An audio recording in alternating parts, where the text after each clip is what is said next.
Okay, hi, devlog time. Welcome to my first devlog. I'm currently working on a non-linear underwater roguelike with elements of exploration.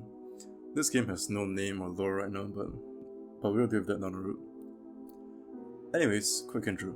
So I'm a pretty stupid individual who's a big fan of roguelike games. I'm not super hardcore or anything because it's not my main genre. They'll probably go to fighting games.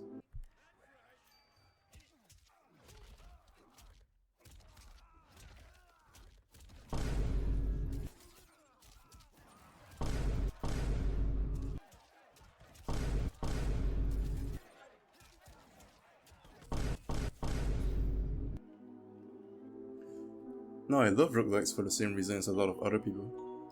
Replayability. So roguelikes are games where you're constantly starting new runs, progressing through a set of rooms or dungeons or whatever linearly, before restarting again when you either win or lose. Now that's fun and all. What if I took away the linear and added water?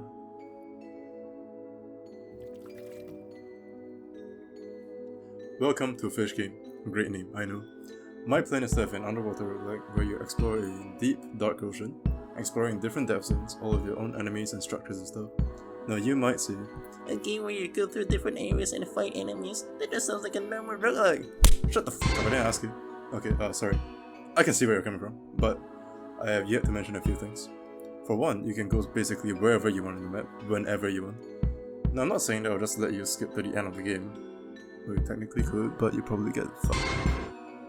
But you will at least be able to go back to previous areas that you've already explored. But that's it for the main concept. Let's move on to...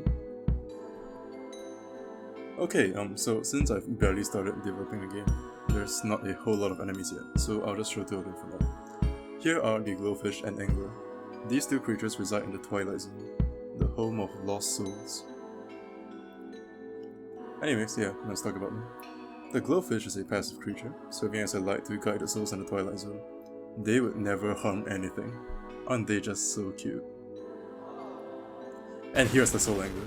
These things roam around while invisible, only showing the light from their lure. Once they get close enough to their prey, they'll reveal themselves and attack. Okay, so that's it for the two enemies. You really thought I was only gonna show two enemies? Here's the serpent. Okay. His head looks kind of familiar. Okay, much better. Anyways, the serpent is one of the bosses you encounter in the Twilight Zone. It's passive to divers such as yourself, but will attack other creatures with no mercy. More about him in the future devlogs.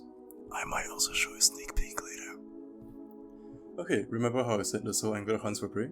Yeah, well, you are not the only prey. This game has an ecosystem. What does that mean? What kind of question is that? Are you stupid? Basically, every creature in this game falls into a food chain, and that includes you, the player.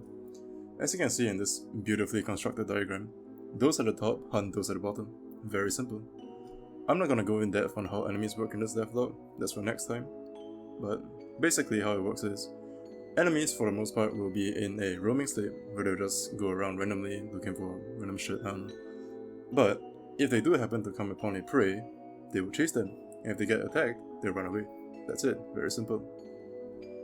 Okay, well that's about it for this devlog. It's just a short intro, so yeah, not a lot to it. But I promise there will be more next time. Before I go, I'll just give you a quick sneak peek of the next episode. And yeah, that's about it. Bye.